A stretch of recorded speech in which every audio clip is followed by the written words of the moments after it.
बिस्मिल्लाहिर्रहमानिर्रहीम, अस्सलाम वालेकुम। मैं असदुल्ला खान हूँ। आज इस्तेकाम पाकिस्तान का पहला वर्कर्स कन्वेंशन या पहला जलसा हुआ है। कई हवालों से ये जलसा जो है ये बिल्कुल नून लीग के जलसे से मुमासलत रखता है मौजूदा हालात में। मसलन इसमें भी जो लोग लाए गए वो उसी तरह लाए गए जिस तरह नून लीग के जलसों में लाए जाते हैं, और इसमें भी उसी तरह से जालसाजी की गई जैसे नून लीग के जलसों में की जाती है। यानी आप मुख्तलिफ लोगों के मैं क्लिप्स देख रहा था, उनके क्लिप्स में कोई कह रहा है कि जी मैं शहबाज शरीफ को देखने आया हूँ, उनको पता ही नहीं है बेचारों को कि ये जलसा किसका है। अच्छा, फिर कोई कह रहे हैं कि 800 रुपये पे लाए गए हैं, कोई कह रहा है कि जी हम तो जहांगीर तरीन साहब के उसमें काम करते हैं, उनके किसी प्रोजेक्ट में फैक्ट्री में काम करते हैं तो वहाँ से लाए गए हैं। तो इस तरह से तो लोग लाए गए इकट्ठे करके, और उन लोगों से और फिर जितने लोग जमा हुए उसको भी ज़रा फ़ोटोशॉप करके बढ़ा चढ़ा के बयान करने की कोशिश की।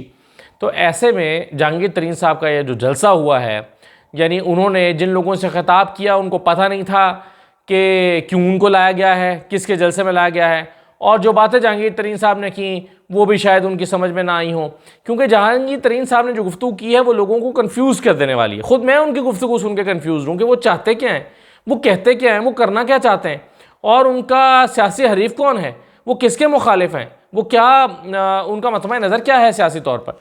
मसलन देखिए ना, क्यों मैं कह रहा हूँ कि वो कंफ्यूज्ड दिखाई दे रहे हैं जहांगीर तरीन साहब। एक तो अच्छा, मैं पहले ये कह रहा था कि जिस तरह से जो मुमासलत है उनके जलसों में, एक तो मैंने आपको बताई कि जिस तरह पकड़ धकड़ से लोग लाए गए थे नून लीग के जलसों में हालिया दिनों में, वैसे ही इनके जलसे में लाया गया। और दूसरा, जलसे की सिटिंग वैसे ही बनाने की कोशिश की गई, वैसे ही इसकी सेटिंग बनाने की कोशिश की गई जैसी सेटिंग जो है वो नून लीग ने, यानी कि आप टामे टामे ज़रा कुर्सियाँ लगा दें और उस पर झंडे लगा दें तो देखने में कैमरे से लगे कि हाँ भाई काफ़ी सारे लोग हैं, ये एक भरम रह जाए। अब मैं कह रहा हूँ कि जहांगीर तरीन साहब जो हैं वो कंफ्यूज दिखाई देते हैं। मसलन एक तरफ तो वो कहते हैं कि हम किसी से महाजराई नहीं चाहते, और तमाम सियासी जमातें जो हैं ये हमारी वही हमारी मुल्क की सियासी जमातें हैं, पाकिस्तानी हैं, इसलिए हम किसी से महाजराई नहीं चाहते। दूसरी तरफ वो पाकिस्तान तहरीक इंसाफ के वाले से कह रहे हैं कि 10 साल पहले हमने ख्वाब देखा था लेकिन वो हमारा ख्वाब पूरा नहीं हो सका। 10 साल पहले हमने प्लानिंग की थी मुल्क को तरक्की देने की लेकिन वो हो नहीं सकी। क्यों? क्योंकि उस्मान बुज़दार जैसे लोगों को आगे लाया गया और हम जैसे लोगों को निकाल दिया गया। यानी इमरान खान के ऊपर टॉन्ट भी कर रहे हैं। साथ ही साथ वो ये तासुर भी देना चाहते हैं कि नहीं, वो पाकिस्तान तहरीक इंसाफ के लोगों के मुखालिफ नहीं है, और तहरीक इंसाफ ने के जो अवाम हैं या लोग हैं वो ताकि उनका वोट बैंक जो है वो इंटैक्ट रहे और उनका वोट बैंक इनको हासिल हो सके। तो ये भी उनकी कोशिश नज़र आई है। उन्होंने उस तरह से निशाना भी नहीं बनाया तहरीक इंसाफ के की हालिया उन चीज़ों को जिनके इल्ज़ामात में वो जेलें काट रहे हैं या रूपोशी इख्तियार कर रहे हैं। तो ऐसा लगता है कि एक तरफ इस्तेकाम पाकिस्तान चाहती है कि वो पाकिस्तान तहरीक इंसाफ के वर्कर्स को ही अपनी तरफ मुतवज्जे करे और उनके वर्कर्स को ही अपने वोटर्स के तौर पर इस्तेमाल करे, और दूसरी तरफ जो है वो तहरीक इंसाफ की कहीं कहीं मुखालफत भी कर रहे हैं। तो जहांगीर तरीन साहब मुझे कंफ्यूज दिखाई दिए, मालूम नहीं हो सका कि उनका बयानिया क्या है और वो उनका रोड मैप क्या है और वो करना क्या चाहते हैं।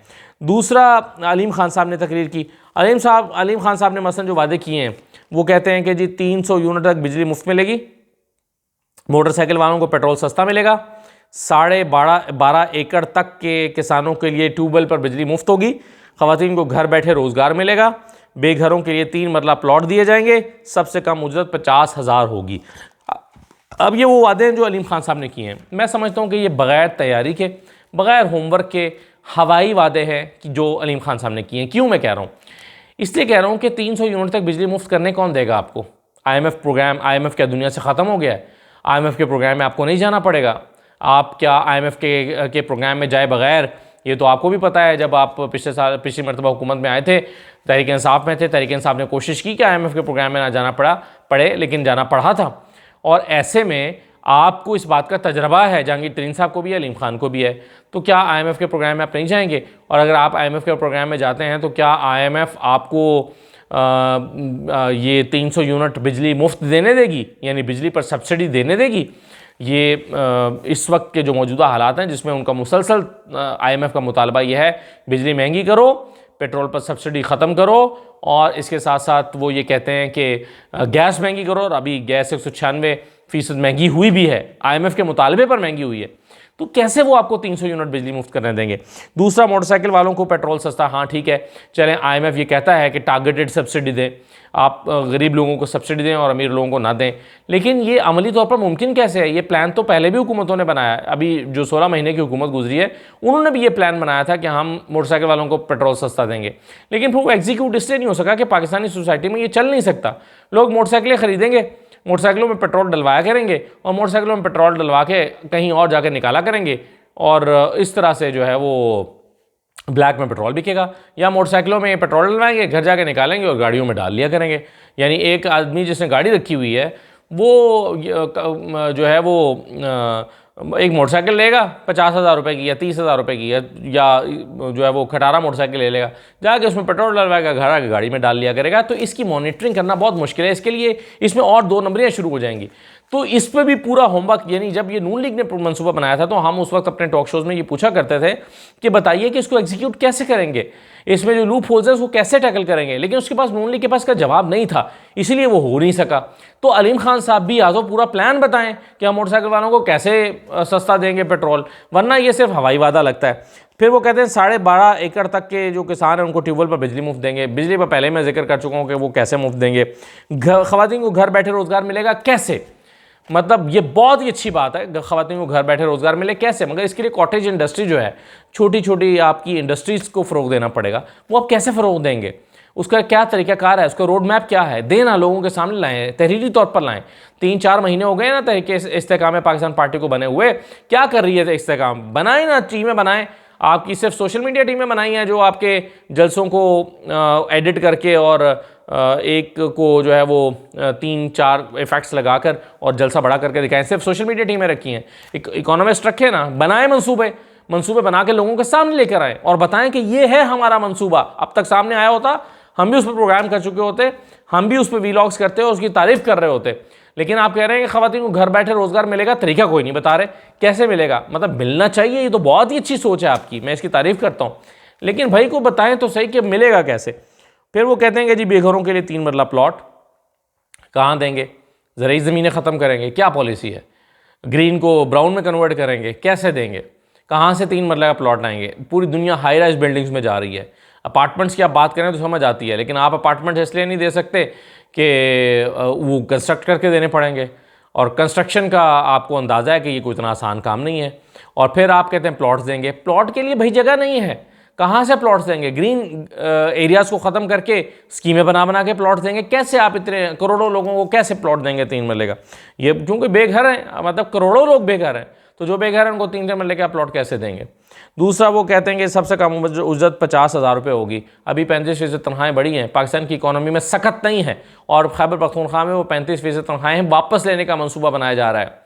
पाकिस्तान की इकॉनमी में पहले जो तनख्वाहें बढ़ी हैं वो नोट छाप के दी जा रही हैं, तो भाई ये करेंगे कैसे 50,000 की। इससे अच्छी और इससे ज़्यादा अट्रैक्टिव बातें, इससे ज़्यादा दिलकश वादे कोई भी कर सकता है, मैं भी कर सकता हूँ, कोई ABC कोई शख्स उठा ले, मैट्रिक पास आदमी भी इससे ज़्यादा दावे कर सकता है। मसलन आप एक माइक लेकर रोड पे चले जाएं, पूछें कि अगर आपको वज़ीर-ए-आज़म बना दें तो क्या करेंगे, वो इसी तरह की बातें करेगा।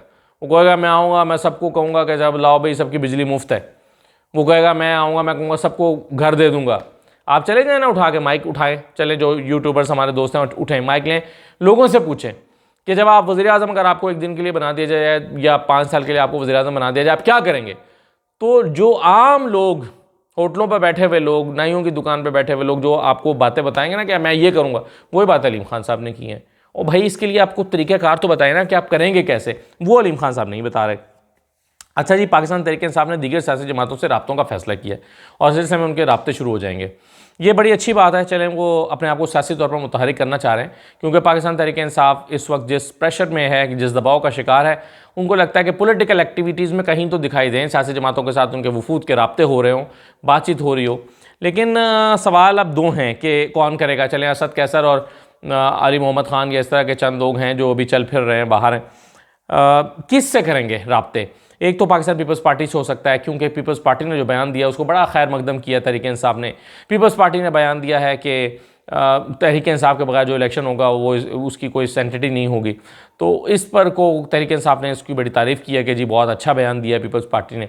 तो चलिए एक अच्छा खुशगवार सा माहौल बना है, और मैंने आपको समझाया था कि पीपल्स पार्टी के फ़ायदे में है अगर तहरीक इंसाफ 40-50 हज़ार सीटें लेती हैं। दोनों सूरतों में तहरीक इंसाफ को नून लीग के साथ भी इत्तेहाद बनाने में मदद मिलेगी और तहरीक इंसाफ के साथ इत्तेहाद बनाने में भी मदद मिलेगी। पीपल्स पार्टी का हुकूमत में आने का चांस बन जाएगा अगर पंजाब में पीटीआई सीटें लेती है। तो ये मैंने आपको पूरा इसका 2 दिन पहले समझाया था। तो पीपल्स पार्टी के साथ इस वक्त तहरीक इंसाफ मुलाकातें कर सकती है, इसका इम्कान है। जमात इस्लामी के साथ कर सकती है, क्योंकि जमात इस्लामी के साथ हमेशा राब्ते खुले रहते हैं।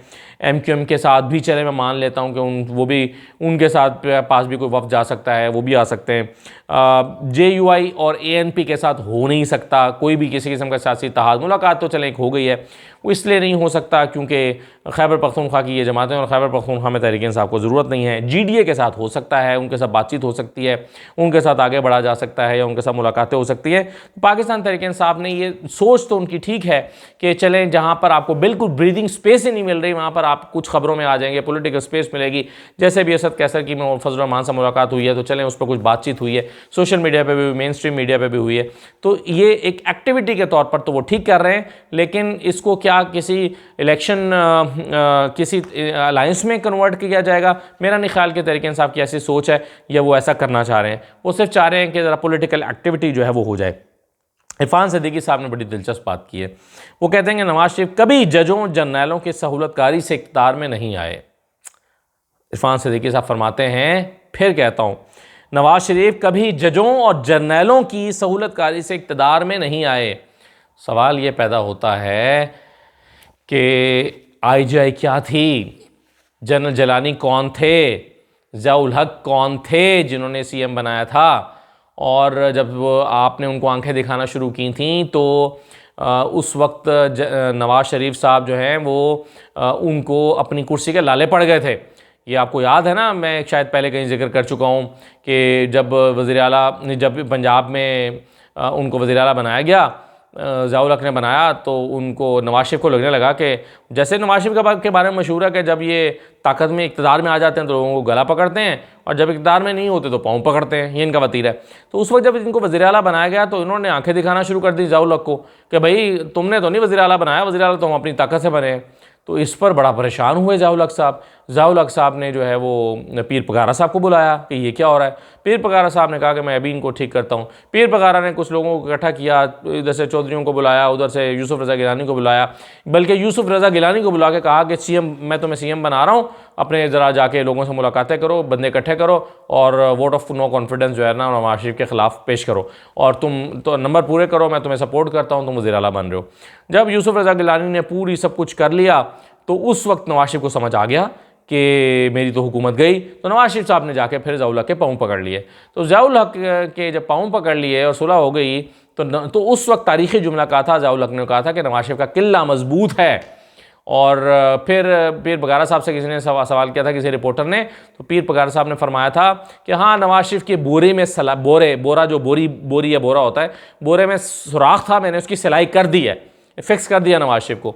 तो फिर उसके बाद ये जब 90 में वज़ीर-ए-आज़म बने, 91 में, तो उस वक्त ये आईजीआई के प्लेटफॉर्म से बने, जिसको हमीद गुल साहब कहते थे मेरा बेबी है। तो उसके बाद फिर ये जब 2007 में वापस आए हैं तो फिर ये डील करके आए हैं, एनआरओ लेकर आए हैं। परवेज़ मुशर्रफ से डील की इन्होंने, एनआरओ लिया, और एनआरओ लेकर मुकदमात ख़त्म हुए। मुकदमात कहाँ से ख़त्म हुए? अदालतों से ख़त्म हुए। तो बड़ी हैरत हुई मुझे इरफान सिद्दीकी जैसे पढ़े लिखे आदमी की ये बात सुन के। वो कहते हैं कि नवाज शरीफ कभी जजों जर्नैलों की सहूलतकारी से इक़्तिदार में नहीं आए। तो फिर आईजीआई के बारे में या तो वो जानते नहीं हैं या फिर उनके जहन में नहीं है इरफान सिद्दीकी साहब के जिसको के बारे में वो ये कह रहे हैं। खालिद मकबूल सिद्दीकी साहब ने भी दिलचस्प बात की है। वो कहते हैं कि जी दीवार से लगाया गया तो दीवार को बचाना मुश्किल हो जाएगा। अच्छा, एमक्यूएम की सरिश्त में शामिल है कि उनकी कोई किस हर बयान में धमकी ज़रूर होती है, धमकी ज़रूर देते हैं। मतलब दीवार से लगाया गया तो दीवार को बचाना मुश्किल हो जाएगा, मतलब फिर क्या करेंगे भाई, आप क्या करेंगे? मतलब सवाल है ना, एमक्यूएम से पूछा जाना चाहिए आप कितने जोगे हैं, करेंगे क्या? और दूसरा वो कहते हैं कि ये ऐसा लगता है निगरान हुकूमत के भी कुछ निगरान हैं, बड़ी मेहरबानी आपको अगर ऐसा लग गया है तो बड़ा जल्दी लग गया है। फिर वो कहते हैं कि हमसे टैक्स नहीं जिजिया वसूल किया जाता है। ये अब तासुब की सियासत करते हैं। ये हमेशा अपनी कौम को, अपने लोगों को ये बताते हैं कि देखो जी तुमसे बड़ी ज़्यादती हो रही है, तुमसे टैक्स लेकर कहीं और ख़र्च कर दिया है। यही शेख मुजीबुर रहमान ये बात करता था। इस्लामाबाद आया था तो आकर कहता था मुझे यहाँ पटसन की बू आती है। क्या मतलब था कि पटसन हम उगाते हैं और यहाँ से तुम अपनी इकॉनमी उससे चलाते हो। तो यही ये फरमाते हैं कि जी कराची इतना टैक्स देता है और कराची इतना टैक्स देता है। और भाई कराची क्या, कराची में पोर्ट है, पोर्ट आप घर से लेकर आए हैं क्या? ज़ाहिर है वहाँ पर इकनॉमिक हब है, वहाँ पर जो है वो इंडस्ट्रियल हब है, तो जब लगेगा तो टैक्स तो देगा। तो इसमें आप कौन सा एहसान करते हैं जो टैक्स देते हैं?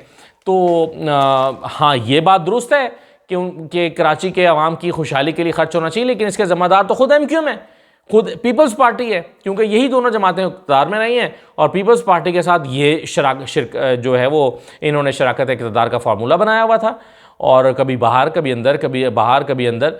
और आज ये कह रहे हैं कि जी हमसे टैक्स नहीं, हमसे जिजिया लिया जाता है। तो जिजिया जो है वो तो अक़लियतों से लिया जाता है। आप कहाँ से अक़लियत हो गए? आप तो पाकिस्तानी हैं, आप पाकिस्तान के शहरी हैं, और जिजिया तो इस्लामी रियासतों में गैर मुस्लिमों से लिया जाता है। ये आप कहाँ से ये टर्म लेकर आ गए हैं? तो मेरा ख़्याल है कि अगेन ये वो कहते हैं कि वो फड़फड़ाते हुए दिए की लौ है, यानी जब दिया बुझने लगता है तो फिर फड़फड़ाता है। तो MQM चूँकि वो बुझ चुकी है या बुझने के बिल्कुल करीब है, तो वो फड़फड़ाने की कोशिश कर रही है ताकि बताएं कि नहीं हमारे अंदर तो दमखम बाकी है। तो खैर इनके बयान को इतना सीरियस तो नहीं लेना चाहिए था, लेकिन बहरहाल याद ज़रूर कराना चाहिए माजी सियासी जमातों का कि आपने इन लोगों के साथ किया क्या है। और यही वजह है कि उर्दू स्पीकिंग पढ़े लिखे लोग, उर्दू बोलने वाले पढ़े लिखे लोग अब MQM से मुतनफ़र हो गए हैं। और यही वजह है कि पिछली मरतबा उन्होंने MQM से हट के तहरीक इंसाफ को वोट दिया था, और आज अगर इलेक्शन होते हैं साफ़ और शफाफ तो आज भी शायद वो तहरीक इंसाफ को ही वोट देंगे, और इन हालात में तो ज़रूर देंगे।